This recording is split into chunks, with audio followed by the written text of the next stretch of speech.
Hello friends, this is the second video in my new series. The story so far is that I recently got a CRT and decided to celebrate by playing every game I owned or remembered fondly for the Nintendo 64, since it's a console I haven't interacted with much in many years, in chronological order, because I was curious to re-explore how the technology and development techniques in terms of both art and design developed over time.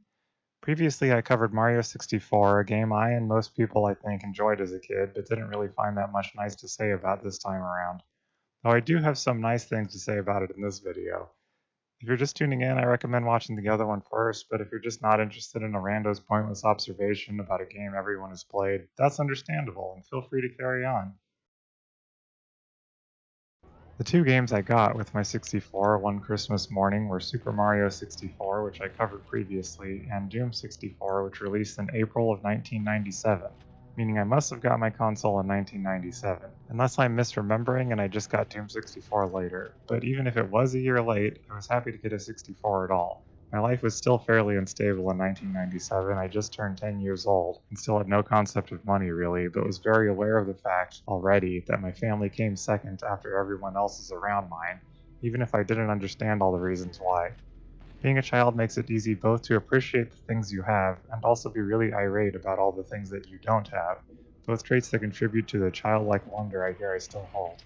The reason I really remember getting Doom 64 for Christmas wasn't because I remember opening it, which I do not. I don't remember opening any of my presents that year, but because later that day we went to my mom's friend's house. At the time, it was part of our Christmas routine, where her dad seemingly mistook it for Duke Nukem 64, saying that the first part of the game has you, quote, go to a movie theater and shoot everyone, which is in fact the first level of Duke 64. But I already had played it a bit and knew that wasn't the first thing that happens. So this is another of my early memories of adults just saying some inane shit about a video game that had no bearing on actual reality. In fact, that's pretty relevant to me anytime Doom comes up, as it really was the focal point, as many people doubtless remember, in the violence in games conversation. I think part of why my dad bought me this game in the first place was because he rightly thought that the whole discussion was stupid and annoying, while my mom was a bit of a pearl clutcher when it came to discussions of violence in general, not just in games, all while being pro violence in the real world, buying the line that the military was protecting us in some abstract roundabout way that already didn't make sense to me as a child. In fact, I would say one of the great moral successes of my upbringing is centered here. My parents taught me, both on purpose and on accident, that fretting about violence in games and media when we live in a world that's completely filled to the brim with abhorrent state-sponsored violence is just nonsensical. The media discusses violence in games because if we investigated the questions ourselves, we would understand that the reason violence dominates our lives is because it's placed there by the state, which wants us to be violent against specific others at a time of its choosing. The underclass is pushed to violence against itself by the machinations of the state, sometimes directly, as in the class traitor police force, and sometimes indirectly in outbursts of random gun violence. My mom was one of those pearl clutchers, endlessly fretting about a terrifying and violent daily life pushed by the state-sponsored news media. But this memory at her friend's house was one of the first times I was really confronted with it myself and realized the inanity of it. Why would shooting demons mean that I'd want to shoot real-life people? You kill the demons to save the real-life people. That's the whole point of the game. Even shooting digital fake-life people wouldn't mean I'd want to kill real-life people in the real world. Who would make that kind of jump? I mean, what even is the fear there? That someone can't distinguish fiction from reality? Well, I guess I would say that's a bit inane, but I do remember trying to reenact Power Rangers stuff as a kid, and I do feel like I know a lot of people from basically all wakes of life who can't distinguish fiction from reality. Now, the reason I'm sharing this story in particular isn't because it's noteworthy, which I don't think it really is. Most people probably have memories like this, even if they aren't so steeped in precocious preco- even if they aren't steeped in precocious class consciousness, but because that's pretty much the extent of my childhood memories of Doom 64. I didn't remember a damn thing about this game at all, and I haven't played it since then. It was one of the only games I personally owned that made use of the controller pack, and that may be part of why I don't really remember it, because I couldn't save the game, so I couldn't get very far in it. The weird thing, though, is that the UI actually makes the controller pack save seem like a bonus that you can do, and it primarily wants you to use passwords, which I was well accustomed to at the time because I remember using them in Mega Man X and Mega Man 2 and pretty much every Mega Man game, I guess. But the truth is, I think the real reason that I don't remember this game at all is because it fucking sucks. So to go back a bit, the reason that I even got this game in the first place is because Doom 2, which I had played on my dad's computer already, was one of the few things that he knew that I actually liked. I didn't really interact much with my dad as a child because my parents had not even joint custody or split custody or anything like that. My dad just lived really far away. And like it makes sense why I would like Doom 2, like as a kid and also now, because Doom 2 is just incredible. It's just an incredible game. It's vibrant, it's fast, it's fun, the sound effects are satisfying, and the score is incredibly driving. The demons are gross and explode into bloody messes. What more could an 8-year-old steeped in the American cartoon drivel of the 80s and 90s ask for, right? And like I said in the previous video, it was the first 3D game I had ever played, certainly a step up from the very abstract perspectives that had come before it, like Mario World. The first person perspective was immediately appealing to me because it was immediately understandable, where the top down or side on perspectives were strange and alien. There's nothing in life like Mario, and certainly nothing in Mega Man like real life, and while I hadn't ever shot a gun at the time, the feeling of moving through Doom's corridors was certainly something I was familiar with in my real life. I played a bit of Doom 2 again actually to grab footage for the Mario video, which I didn't actually end up using. Like, wow, it's every bit as good as I remember it being. In fact, my memory of every stage, at least early on, is still very, very vivid. I know the layouts, I know where the keys and enemies are, and even some of the secrets. I suppose I haven't really gone that long without playing it, but I'm not sure of the exact length of time. It's one of those games that's always been around and pretty easily accessible for me, so it's always been a low stakes way to burn a few quiet or anxious hours when the need arose. I actually think about Doom pretty frequently in my daily life as well. That's one of my frequent experiences is a friction between my sense of direction and the seemingly very lacking sense of direction that everybody else has. I know where I am at almost all times. I know where I parked, and I know my way out of the building I'm in almost by intuition. My hypothesis for this, for a while anyway, has been that it was an effect of my low vision, something that wasn't actually corrected for me until a bit into my teenage years, but had always been a problem. I navigated a blurry world by sound and memory. But recently I found myself wondering if it was games that partially contributed to it, and in particular Doom. Playing top-down things like Zelda certainly helps me envision a map of my space, a layout, but I wonder also if it helped me to store the layout. The thing that makes Doom noteworthy in particular, though, here is that the game is both a top down and first person perspective and allows you to move between them seamlessly. It's something that I almost never engage with when I play Doom 2 now, since I have those mental maps in place already, but I found myself frequently having to pull up in Doom 64 because the layouts are so confusing. In actual fact, I ended up playing more of Doom 2 than I really needed just for the footage, as the game was just simply engaging to play. Everything feels so much snappier and quick. It seems like even the fireballs move much more quickly than they do in 64. They're not afraid to throw rooms with tons of enemies at you either, and it doesn't feel as overwhelming as it would in 64 just because of the faster pace of the game. I'm not really sure how much of a factor it was that I was playing with a mouse and keyboard, but it definitely feels like the 64 controller just isn't really designed for FPS play. I always felt that way about console FPSs in general. They just feel slower to me, and I'm not really alone in that. When I played Doom 2 as a kid, I think I was playing with a 2-button joystick, actually. I can't honestly remember how that might have affected it at this point, though. I think the mouse is just a fantastic human interface device in general, though. I mean, you can move it as much as you want, as fast as you want. You have direct control over the speed and distance it travels. And if you buy a nice enough one, you have control over the DPI, which means you have control of the ratio of real world distance to virtual world distance covered. Analog stick sensitivity just can't compare to the degree of control that a mouse gives you. It's just impossible. This isn't really a novel thought, but the degree to which it impacts Doom 64 in particular is pretty egregious. It dramatically slows down a game that relies entirely on its speed to work. In contrast to Doom 2, in 64 I feel like I'm lost at all times. The level designs aren't set up well to loop back in on themselves or bring you immediately back to the locked doors. There's several times in the first 8 stages, which, let's just get this out of the way, is all I played of this abysmal fucking game before I gave up on it. Spoilers, I did actually beat the game. Stay tuned, kids, you won't believe what happens next. where I would pick up a key and not even know where the associated door was. Compare that to the second level of Doom 2, where you start just looking directly at a door, and as soon as you go through that door, you see the locked gate that you need the key for. Once you get the key, you already know where to go, and it happens again immediately after that. As you walk down the newly opened corridor, you see the blue key door in order to get back to where you were. But in Doom 64, levels are designed in a way that's just less intuitive to play. You're constantly going in the wrong direction, having to double back, and that means doubling back through rooms with no enemies in them because you just killed everything. Or you end up repeatedly pushing switches and then running through rooms looking for whatever timed platform that switch happens to move.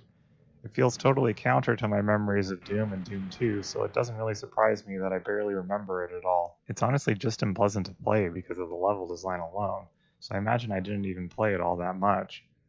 It would satisfy me to no end to just stop there, honestly. Like, I'm pretty happy just picking this one up for 3 or 4 hours and being like, wow, that sucks, and putting it back in storage, but I did want to give it all a more honest attempt.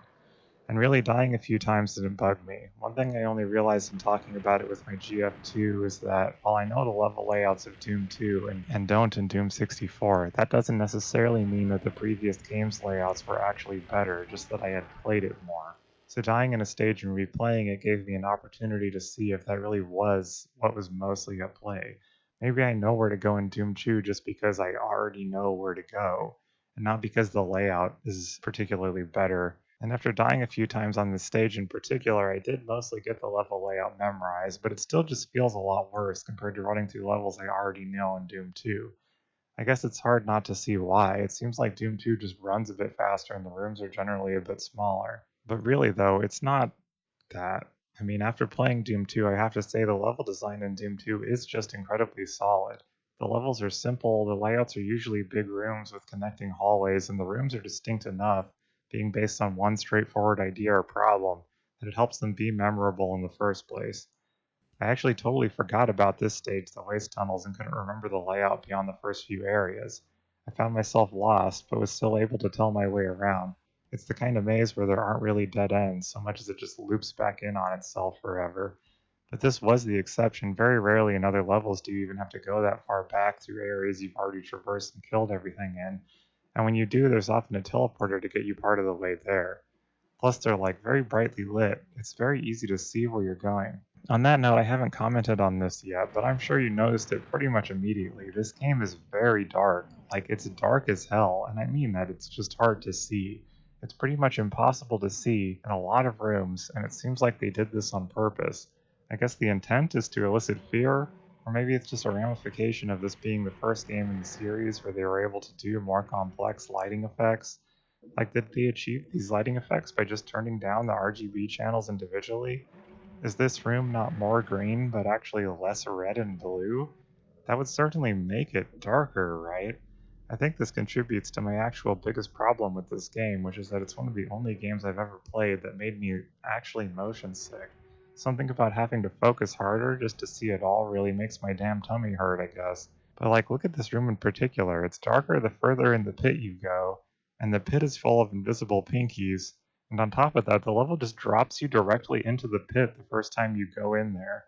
This is literally the first time I went in the room, and I just immediately fell in without even being able to look around.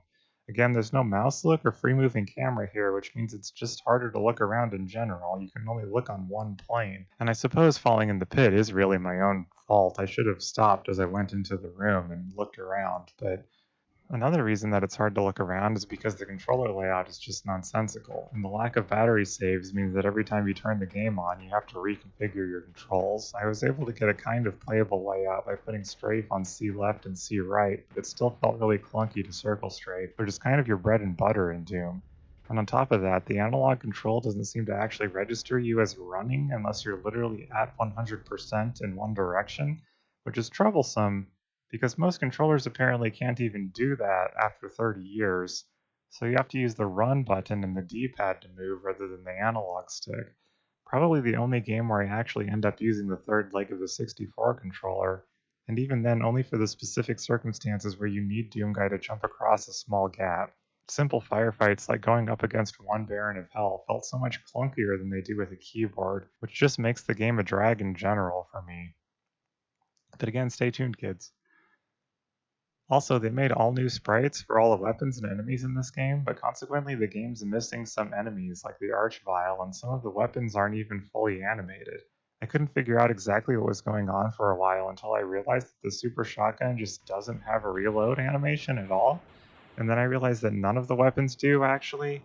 And then I realized that I had barely seen anyone's back sprites, and after trying to goad them into infighting, it seemed for a bit like there just isn't infighting.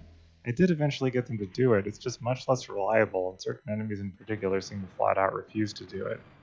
But infighting is something I always really liked about Doom. It contributes a lot to the feel of the game. Every demon you're fighting is just like a petty asshole, and they're only really killing you because you're killing them. To the demons, you're no different from another demon. Once you remove infighting, it's just like Mario. And speaking of Mario, after playing this, I feel like I was a bit harsh on it, especially aesthetically. I mean, I really do think Mario 64 looks ugly a lot of the time, but it's actually pretty nice compared to a game where you can't even see it all. I was editing the Super Mario video while playing Doom, and it really is incredible how much brighter and easy to look at that game is. Of course, I feel like the biggest problem is the lighting here. If I could just see the textures, I'm sure it would have less clashing textures than Mario did. It would probably look a lot better in general if I could just turn the brightness up. And there is actually a brightness slider, but the brightness slider doesn't seem to do much of anything. Of course, gameplay-wise, it's hard to really compare something like Mario 64 to something like Doom 64, not only because they're in totally unrelated genres, and they're trying to cultivate extremely different vibes, and presumably, or hopefully anyway, for different age ranges.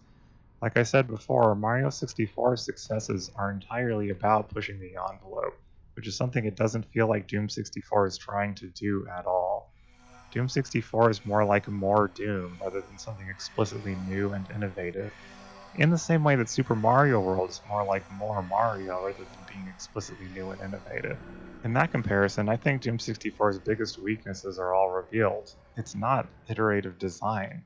The only new thing that it offers over previous entries is new levels, as well as one specific new gun, which I couldn't even get to because god, I had no idea how I'm even supposed to approach this puzzle, let alone figure it out. As an aside, this is actually just a plasma gun and not the new weapon. I'm just full of shit. The new weapon's the Unmaker, and I got it just fine, but it doesn't really work unless you go to the secret levels, which I didn't know about. So yeah, that's on me. Super Mario World is my favorite of the 2D Marios because it's an explicitly iterative version of the previous games. It might not be new and innovative, but it has more intricate flight power-ups, more fluid movements, new enemies, new mechanics, and just feels generally a lot better than the previous Marios. Though I am also a huge fan of Mario Bros. 3, and for very similar reasons for the most part. Doom 64 just feels like Doom 2, but worse. If they would have tried to make new enemy types, I think it would feel better. Parts of it still feel fun, but it's hard to avoid comparison to its predecessor, which just feels way better at all the same moments. In a way, this shows Mario 64 is kind of Doom 64's exact opposite. Everything Mario 64 does is new. There's no tiny Mario, there's very limited power-ups, and they're on a timer instead of being hit-based. Mario has hit points, Mario has triple jump, the list of gameplay changes just goes on and on. I said before that this is what ultimately hampers it, at least for my modern taste, and that much is true. The later games do feel a lot better because they're able to iterate on all these changes. But that also illustrates what I'm saying about Doom as well. The later 3D Marios all iterate on Mario 64's envelope-pushing mechanics to make games that actually look and feel good, they're more fluid, and they're looser, and they're more inventive in general. Maybe part of the problem is that Doom already felt almost perfect, and Doom 2 smoothed out the few edges it had, as well as providing enough new enemies to face to keep it fresh. But if you never try anything new, you're never going to get anywhere either, you're just going to stay where you are. Eventually you get sick of where you are, and you want to try something new, or you just give up. A part of me wishes I was also talking about PlayStation games in this series, because I think a good point of comparison here would be Final Fantasy. Final Fantasy games aren't afraid to reinvent themselves from the ground up, but they do all keep the same basic mechanics throughout, and only change side elements of the gameplay like the job and magic systems. Consequently, it's always fresh, it almost never repeats really, but when it does, it's almost always in a more loose and inventive way.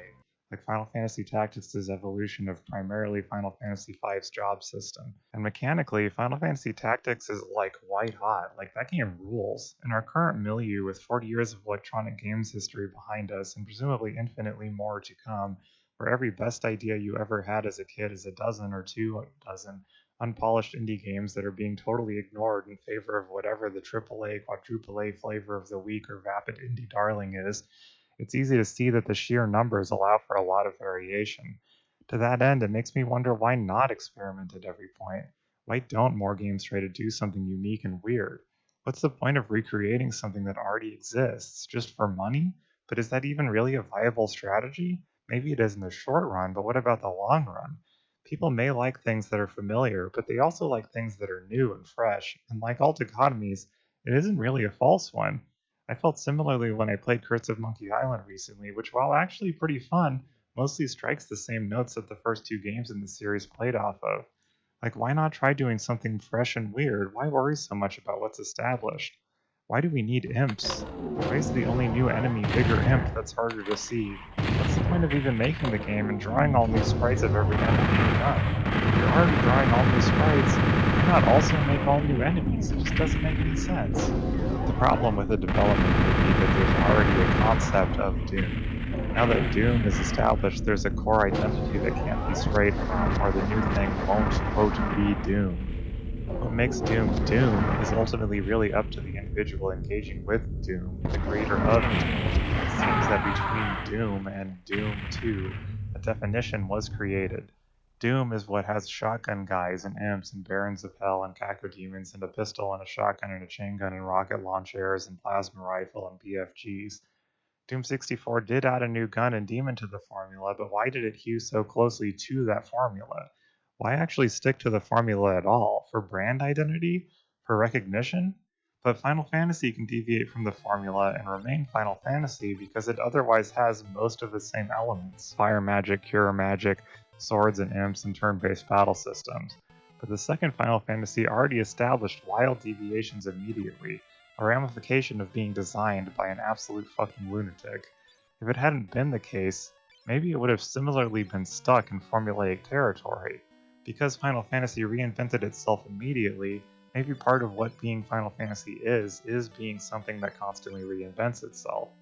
On the other hand, Mario's immediate sequel, similar to Doom, changed almost nothing but level design and only added one new enemy, the Poison Mushroom, and it was still able to reinvent itself and reintroduce tons of new stuff after this. And we know from the hundreds of other FPSs that tons of potential new enemy types exist. It's not really hard to start thinking up new enemies that could fit into a Doom formula, and in a lot of cases you wouldn't actually have to change much to add them in, like how Super Mario World has 4 colors of Koopas, which all behave differently, but effectively share the same sprite sheets. Of course, this design paradigm has cost to it as well, I suppose, and you still have to actually program all those things, even if they do save on art assets. So you're ultimately limited again by time. To make something that is certainly verifiably doomed to an imagined audience, you certainly need at least imps and zombie soldiers, probably barons of hell, and probably the cyber demon. Players would probably complain if there was no super shotgun or BFG, right? Best to be on the safe side. Don't want to change things too much, or you might frighten your audience. And one last thing just before I go, the music sucks.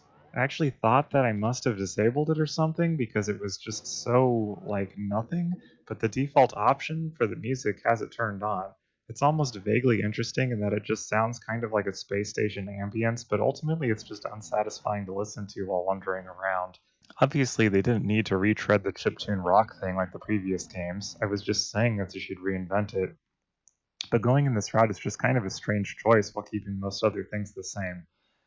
On the other hand, maybe it's revealing of the developers having a deeper or different goal or intention, or trying to cultivate a more sedate, fear-inducing experience. I don't really know if it lands, but it's something at least. Okay, I'm done harping on Doom 64 at this point, honestly. Like, the thing is, I wish I was really jazzed about it all at this point.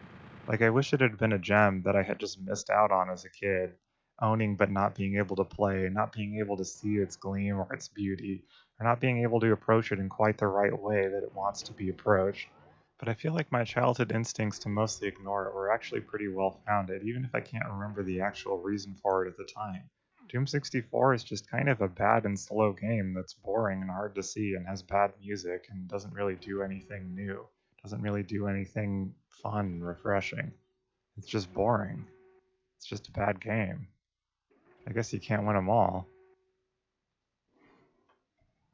But, of course, it didn't sit quite right with me to just give up like that.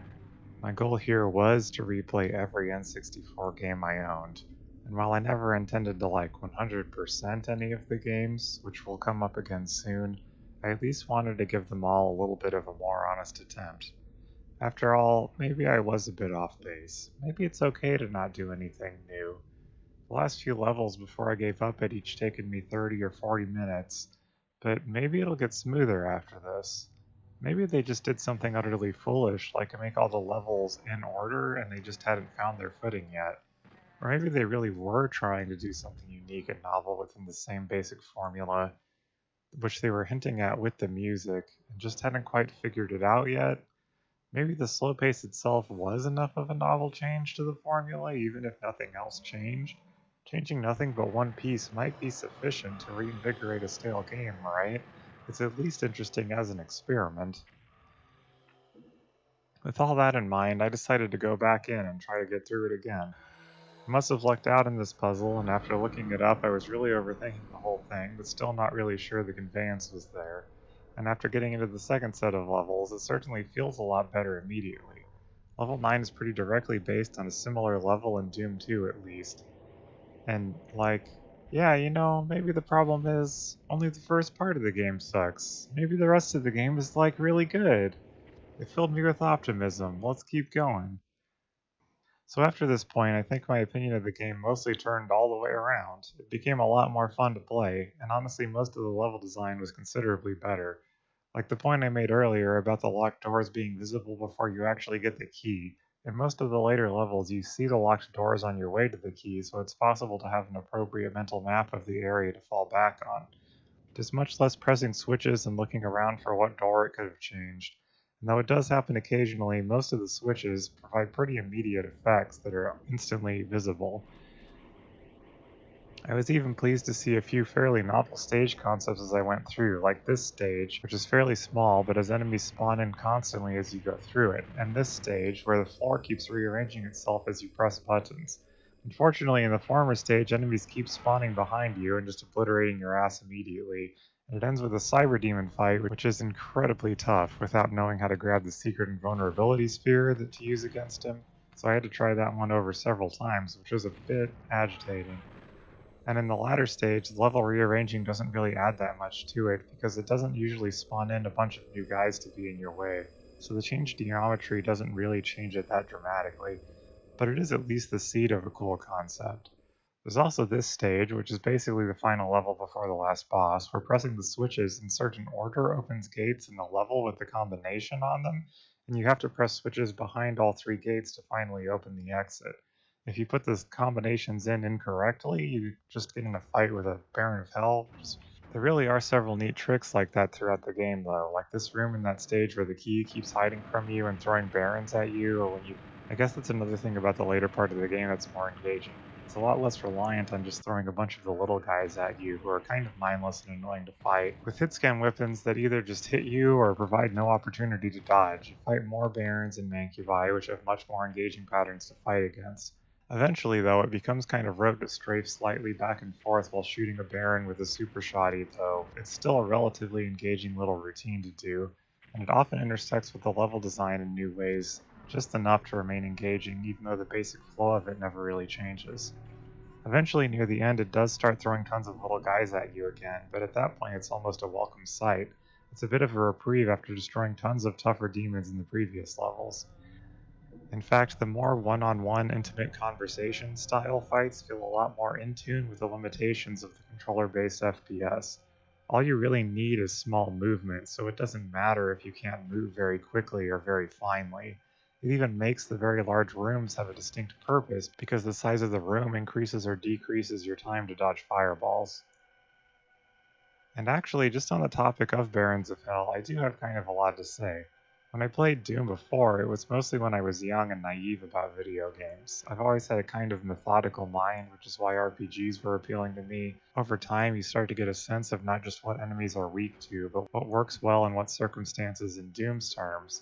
But you also start to get very discrete ideas of how much health enemies have, and it lets you optimize your strategy in surprisingly novel ways, even though it's a bit, simplistic.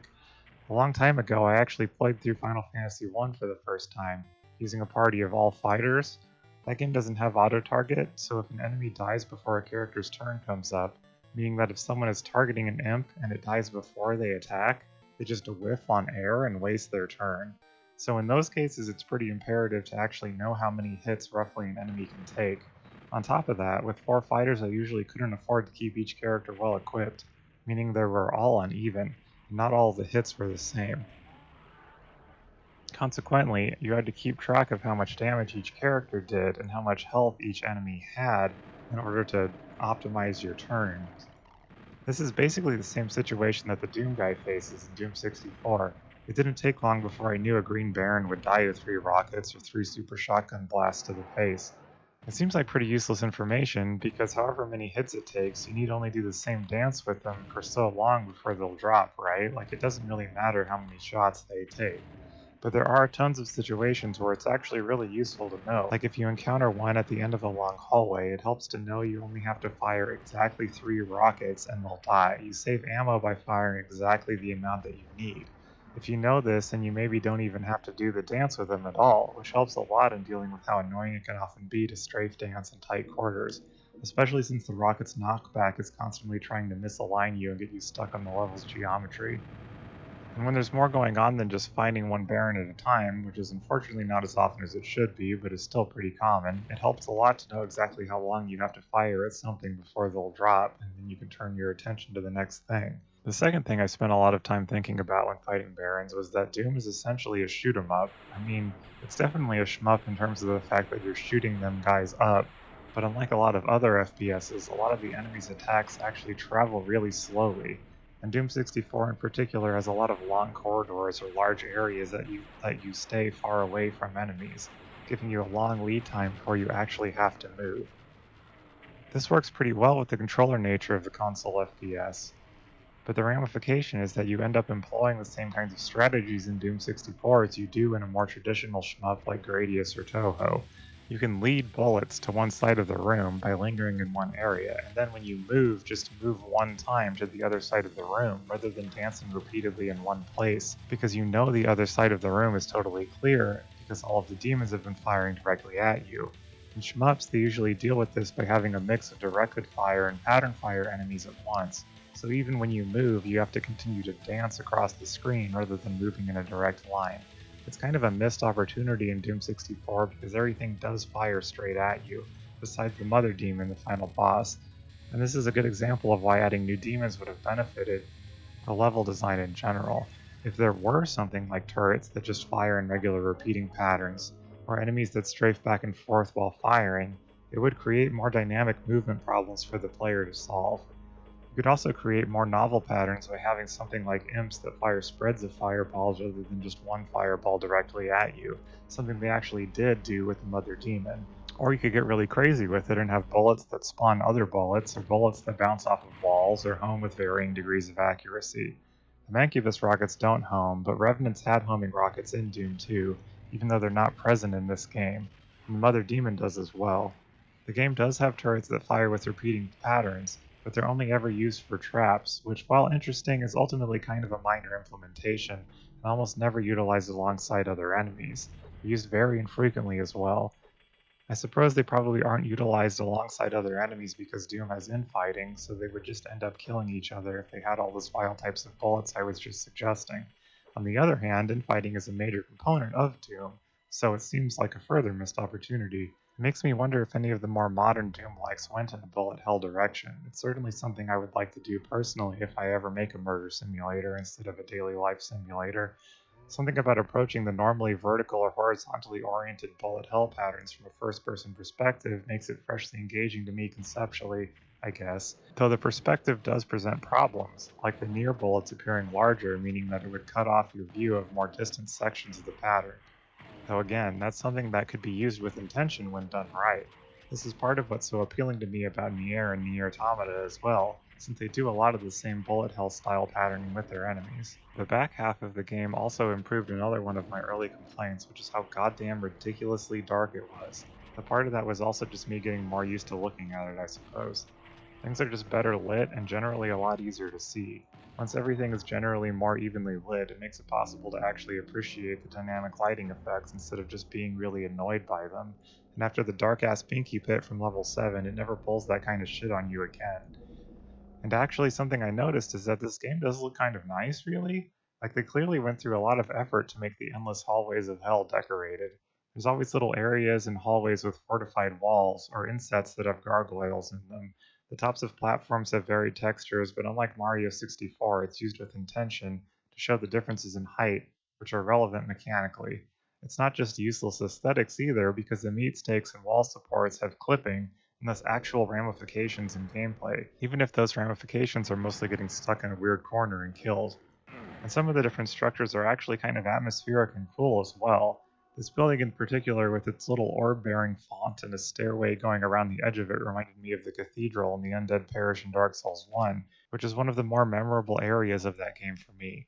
But it stands on its own as well, and they do a good job making hell look just hellacious. There's pools of lava and blood and various goos everywhere you go. There's this little water creek too that I thought was just kind of nice, which isn't very hellacious, but still, it's just kind of nice. And honestly, it's funny to me that this game looks so much nicer than Mario 64 when it's supposed to be like a grim, dark, gross horror game, but it really does just look nice a lot of the time. They very rarely fucked up the texture alignments or anything like that either. And I guess this isn't the first 3D game in the series, so maybe it's unfair to compare that specific aspect of it to Mario 64. Ultimately, though, I don't really know how I feel about the game in general. Even though it was a lot more enjoyable in the back part of the game, most of me feels like the onboarding just totally fails, and that ruins the whole game. It's not hard to see why I bounced off of this so hard as a child, between the dark and boring labyrinthine levels seemingly designed by a psychopath to test on lab rats, the generally unmemorable experimental score, and the reliance on passwords or accessory saves, which was a cost-cutting measure for sure, I suppose. And on top of all that, this game came out just 1 year before another FPS that would pretty much rewrite everything that came before it, Half-Life. In terms of the development of the genre, Half-Life was the leap forward I wish that Doom had been able to pull itself. Not only did it have a lot of new and varied enemies and environments, it let you not just look but actually move and move well in 3 dimensions, and played off of that intentionally, constantly. It transcended level-based design for a still linear but seamless world, which it onboarded you with a played story sequence. Part of me feels like Half-Life 1 is even sort of quaint at this point, since the story is usually just slowly playing out while you look at it through a screen or wait for an NPC to walk across a room and stop yammering already. But it's really remarkable that, like, just a year, like immediately before the game came out, the games were still rigorously attached to level-based design. Now, that's not to say that level-based design is wholly bad either. I think Half-Life's system doesn't completely rewrite every following FPS for a reason, and I think some games, in particular Halo, really achieve a kind of best of both worlds dynamic, with a mix of cutscenes that prevent the player from just passively watching NPCs talk, and allow for more dynamic things happening that you just don't render well in first person, and the narrative playing out while you play, even if it is just by radio chatter. My actual exposure to Halo was honestly pretty limited, though, to be fair, and I think complaints that ended up being leveled against the Half-Life levelless style later on, like with regards to Bioshock and Infinite, are still at play with it. There's a lot of waiting around, there's a lot of passively watching, there's a lot of breaking up the flow of game, but there's also something nice about knowing that you have a discrete moment to stop. But something about having 26 whole levels in a row is just kind of monotonous and uninteresting to me now, I guess. Though I take 96 levels, or exits, in Super Mario World without complaining, really. I don't know, maybe the problem is just that Doom 64 is too damn long, really. It does frequently end up boring, even with the increased decorations and attempts to keep the level engaging by warping in new guys every once in a while. You just end up trudging through samey hallways. The level design has implications on the gameplay, but it's rarely distinctly memorable, partly because what makes, say, the Cathedral and the Undead Parish memorable is not only that the layout is unique, but that the enemies contained within it are as well. While in Doom 64, I, at the time of writing this, and the time of reciting this, can't even remember what enemies were in that orb cathedral. Like Imps, probably? Maybe an Arachnotron? I don't remember. On top of that, I think tying respawns solely to level progress just breeds annoyance. People harp on Dark Souls runbacks, but it's way less annoying to run back to a boss fight for 4 minutes than it is to redo an entire 20-minute long level just to get aced by the Syra Demon at the end, again, which happened to me over and over. I guess most Souls bosses kill most players more than 5 times, so the total time loss is probably worse. And in Doom 64's case, you're at least playing the game as intended rather than just running screaming from dogs. It's understandable why over time designers switched to a checkpoint-based system. Dark Souls open world is essentially an idealized open version of Half-Life's linear Black Mesa as well, but there's something I love about moving the saves into discrete locations rather than letting you just quick save wherever you like in Half-Life. It helps to recreate the aforementioned discreteness you lose when you move away from it. Actually, most FPSs don't seem to have that kind of mechanic now that I think about it. Bioshock and Infinite both rely on quick saves and are mostly entirely linear anyway. I wonder how different a game like Morrowind would be if you could only save at the inn in town, or at the King. To be fair too, though, it's not simple to specify what actually constitutes wasting time and what constitutes playing the game. I'm not really averse to having my time wasted by a game either. One of my favorite games is Final Fantasy XI, which, to use a phrase I don't really like, absolutely does not respect the player's time. But Final Fantasy XI knows exactly how much of your time it's wasting. It does it on purpose, intentionally, to create stakes, as well as to get you addicted to it, which I'll discuss another day, hopefully. When you die in that game and respawn across the entire world, if you don't have someone there that can raise you, you can lose not just a few minutes, but occasionally entire hours if you plan really poorly. But that never feels as bad to me as a Cyber Demon blowing me away and making me replay a stage. Even though replaying the stage is essentially more like playing the game than Final Fantasy XI's running through a big ass field of enemies that you can avoid, and honestly, it doesn't feel as bad to me as the time I had to run back to Calamite boss fight past a bunch of dogs in a ravine 50 times either. It's impossible to say even that the Calamite run wasn't done with intention, but it's enough that it feels like it isn't. And it's enough that it feels intentional in Final Fantasy XI. Moving your respawn is a weighty strategic decision and influences your routing, but I'll talk about that more when I actually discuss Final Fantasy XI. But what is even the effect of something being annoying in game design terms anyway? This is the second part of the what is difficulty question that I brought up last time. Like, what does it even mean for something to be difficult? Just that it takes time? That it's time consuming? That not everyone can solve it? That it requires some kind of lateral thinking or problem solving that's unique or novel? Having played them back to back, I don't really feel like I would say Doom 64 is a more difficult game than Mario 64. If you stick to it, you can get through almost everything the game has to offer. But then there's the final boss, which is just suddenly crazy difficult if you haven't already got the 3 upgrades to the new weapon, which can only be accessed in 3 secret levels, the first of which happens almost 20 levels earlier. So is what makes the game difficult that it just suddenly spikes? I won't lie, this boss is like a complete wall for me without the upgraded Unmaker. She shoots 4 homing missiles at you at a time, and I just can't figure out how you're supposed to deal with all 4 of them while simultaneously dodging everything else she throws at you with your limited remaining ammo after blowing away her hundreds of progeny. It's kind of just absurd, a spike that comes out of nowhere at the very end of the game, and not having trained you in any of these mechanics at all, really. There's only one other part where there's homing missiles at all, because revenants aren't in the game. And nothing does this kind of 3-way fire trail attack that she uses either. They're mechanics that I'm familiar with from shmups, but they're not in Doom 64, so I never learned how to engage with them in this game. Furthermore, Doom doesn't have a bomb or any kind of screen clear mechanic at all, so as soon as something is out in the world, there's no way to deal with it besides waiting for it to be gone. There's no way to deal with the homing missiles besides getting them to careen into a wall, which is very difficult because they home very tightly. They have a very quick turning radius. Like, hypothetically, if I threw myself at this 100 times, I would figure out a better strategy and get lucky. But I'm just not really willing to do that. That's ultimately not because it's too hard per se, because I did throw myself against Sister Frida like, Jesus Christ guys, like at least 60 or 70 times. It's because, unlike Sister Frida, the Mother Demon doesn't have her bear grippers out. I mean, because the mother demon doesn't have feet at all. No, I mean, fuck, because the mother demon is boring. The mother demon can easily kill you in 3 hits, and so can almost any fight in Dark Souls. The big difference is that the attacks don't come as quickly. The mother demon can stunlock you and throw you around the arena, but again, so can almost any fight in Dark Souls. The problem isn't what she can do, it's what the player can do. The player can't dodge roll or anticipate her attacks, she just uses them constantly. There's no variation to what she does. As mentioned, you can't screen clear either. Oh, I didn't talk about screen clearing. I see. The player can't dodge, roll, or anticipate her attacks. There's no way for the player to clear the projectiles on screen either, which would be another note that it could take from shmups. There's just no end to the fight. She just blows you away. The play space is too finite, and the verbs the player has access to are too few. The nouns the player has access to are too few as well.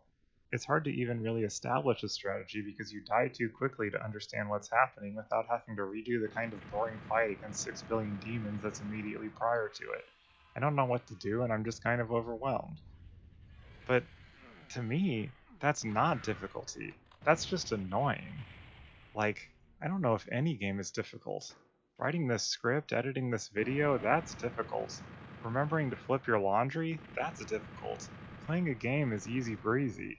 Even the hardest game is easier than making a really satisfying, delicious bread. So at this point I don't even know what difficulty is supposed to be. I don't even know what people mean when they say a game is hard. Like, I can imagine sort of what they mean, that you die a lot and have to replay it, that it isn't just putting blocks into similarly shaped holes, that it's not so easy a child could do it. But a child can do it. They can do all of the things I just mentioned too. It's just a concept of what a child can or cannot do. And obviously this is just a conceptual gradient as well. Things are only possibly defined as hard by their lacking ease. Riding a bicycle is easy to pick up, but riding a skateboard takes a bit more practice. But riding a bicycle and riding a skateboard are both easy once you know how to do it, just not in all circumstances. Most people could stick to it and learn how to do a kickflip, and while most people could probably stick to it and eventually learn how to do a 720, I think we can agree that it's not very easy to do. It's certainly harder to learn how to ride a skateboard than it is to get on a bicycle and figure out how it works. But even riding a bike normally would be made difficult in extreme circumstances. And I as well have specific games I think of as being hard, like Sekiro, in contrast to specific games I think of as just being annoying, like Elden Ring. But at the same time, it doesn't make a lot of sense to me to even think about Sekiro as being hard in a non-qualified sense. Sekiro is hard to learn, and it's hard to execute, but calling it simply hard is kind of meaningless, except in the most vaguely gestured way. So for Doom 64, I guess the way that I feel is that it's annoying, and at the very end of the game, it's suddenly very hard to execute. And all throughout that, it's very hard to see. It's hard to look at, it's hard to play for long without getting motion sick. In a way, that makes it harder to me than a lot of games, since it ends up difficult just to interface with at all. And after admittedly the way too rocky start, I did have a good time with it, and I learned things by engaging with it, even some things that I can directly apply to my own game in a different genre, back me on Patreon now. But even though it generated new thoughts, it didn't build new or distinct memories, really. Already it passes into my amalgamated all days are yesterday memory, even though I just reached the final boss literally yesterday at the time of writing this. In the course of researching it for this video, I discovered it was ported to PC, and if you're going to pick this up at all, I recommend playing it there instead, since I hear you can actually fucking see what you're doing. And there's more levels, which is great if you want more levels, I guess. But honestly, 26 was more than enough, and I didn't even play them all. I didn't do the bonus levels. I never upgraded the Unmaker, and that's why I never beat the final boss. Definitely would have preferred half as many levels, with the save space and work used to just add more novelty to the existing levels. But this kind of tight design is certainly more difficult than just having a bunch of hallways and funny-shaped rooms with guys to shoot in them, I guess. Bye!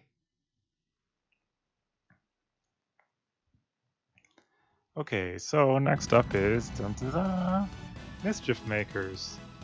Treasure's first of 2 games for the Nintendo 64, and certainly one of the weirder games made by a company known explicitly for making weird games. Mischief Makers is a game about shaking a series of extremely disturbing-looking objects while being the world's thickest-thighed robot. Why don't girls have green hair anymore, man? Life's just not fair. Definitely not my favorite of Treasure's 1997 releases, but you'll have to find out more about that one next time.